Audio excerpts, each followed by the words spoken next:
Hey beauties, Crystal here from Elite Hair Care USA, Elite Total Body Care, and Private Label Hair Care Company.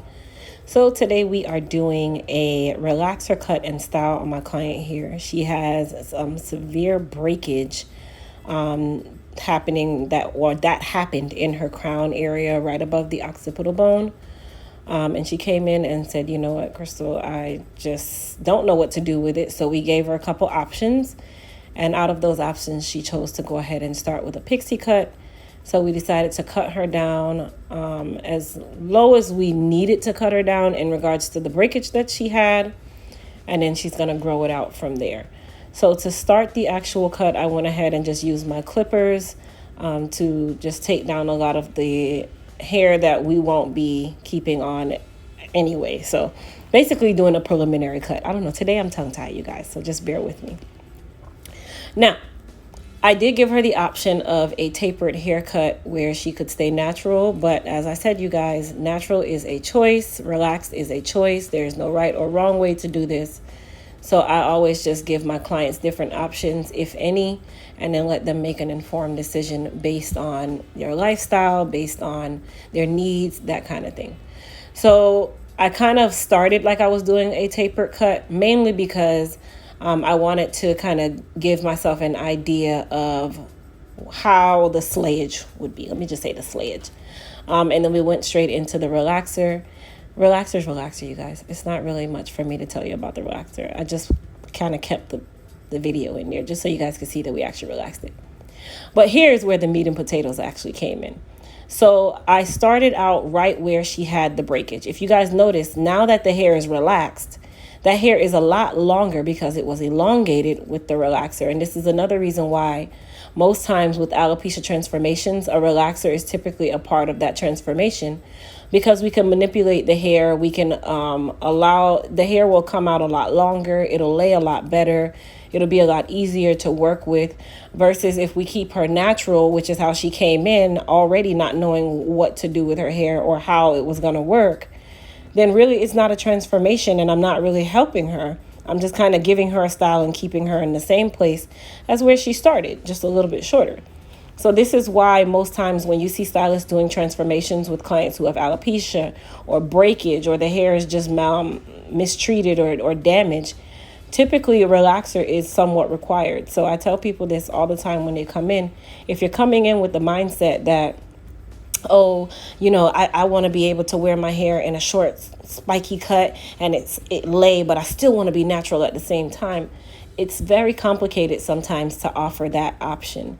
So just be open-minded when you are going in with situations like this. And to be quite honest, if my client was natural and her hair was broken or her hair was damaged, that basically meant that natural probably wasn't the best bet for her, and vice versa.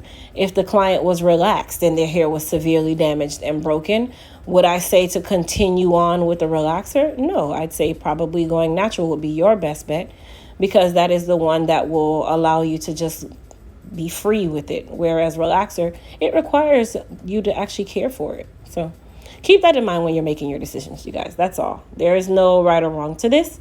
And there's no preference whether you are natural or relaxed when it comes on to sitting in my chair. Okay, cool. Now, the haircut, I actually allowed the video to just keep running so you guys could see the haircut unfold. And really all I'm doing now is going through and blending. I blended her where she had that severe breakage. So you can't even tell that she had breakage. It just looked as though we just did a typical haircut on her. But if she had, let's say if it was a lot shorter than this in regards to her breakage, then of course the cut would have needed to be a lot shorter. And something told me at the beginning as I was using the clippers, like, Crystal, leave a little bit of length in her crown, because I have a feeling that the hair is going to be a lot longer than I think it is when I relax her. And that's exactly what I did. And that's another reason why with preliminary haircuts, you don't want to go too far, because you never know when you relax that client's hair how much elongation you can really get. Okay, so now I'm using our Elite Silk Wrap Foam to mold her down. I'm not even going to talk much about the wrap foam. You guys just know that it's bomb and it's available at EliteHairCareUSA.com. Okay, now let's talk about the front of this mold. Typically, you guys see me leave the mold nice and straight in the front. But for clients who have what we call micro pixies, you can really, even with regular pixies, you can manipulate the front and give it a slight wave, and you guys will see what this does as the style unfolds when we're actually doing the styling portion of the service. So just adding that little bit of emphasis, that little bit of wave to the front of the head, it just creates an even prettier dynamic once you're actually styling, because it sets a foundation of already a nice wave curl look in the front of the face. And it just makes them, look even more polished and prim. But like I said, you'll see towards the end. Now I'm using my end papers just to hold down her mold, because I know some of you are new to my channel and you don't know why I'm doing that. But that is what I'm using to hold down the mold itself instead of using the wrap strips. I have not completely eliminated wrap strips, you guys, but it's really on a per client basis. So I always tell you guys, every client is different. Not everything I do is going to be exactly the same. I barely use the same products other than my wrap foam and my frizz tamer. I use those religiously on any shortcut. But in her case, I didn't want to use the wrap strips because I feel like it really does disturb the mold, and it really makes the foundation kind of like unsecure in my eyes. Now that she's dry, we're going to go ahead and go into the curl phase of this. So I am not going to talk through this part of the video. I want you guys to see the style unfold. And then before I even cut my voice off, which is very unusual for me, please don't forget to go ahead and thumbs up this video. Please don't forget to subscribe to my channel, and also comment after the end of this video and tell me what you guys thought about the transformation. Tell me what you guys thought about the style. And I feel like we did a really good job with blending that area that was so broken. Like, if I have to compare it in size, the broken area was about 1 centimeter in height. I'll say 1.5 centimeters. And then the rest of her hair was about 2 to 3 inches long around it. So honestly, this came out bomb, and the blending was done so well that you wouldn't even know that she had that issue. Now, let me just give you guys a little disclaimer. She did jump a couple times because the iron is so severely close to her scalp. Her hair is really short, you guys.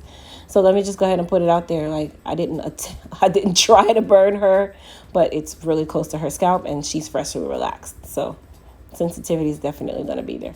But like I said, I'm not going to talk through the rest of the style, so I will see you guys at the end of the video with a little bit more commentary.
Okay, so now we are at the front of the face. If you guys can tell, I did not really disturb the little bit of waving that I did in the front, and you will shortly see why. For this part, I did leave her a little bit of length. I'm just going through and really just bumping it, taking out any hard lines that I saw. Like, I didn't want it to be too uniform. I like a messy kind of curl kind of style.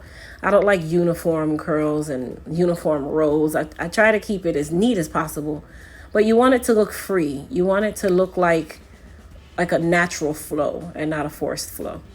And then the iron that I'm using, which I always say in all my videos, this is the H2 Pro Titanium 3/10 of an inch iron.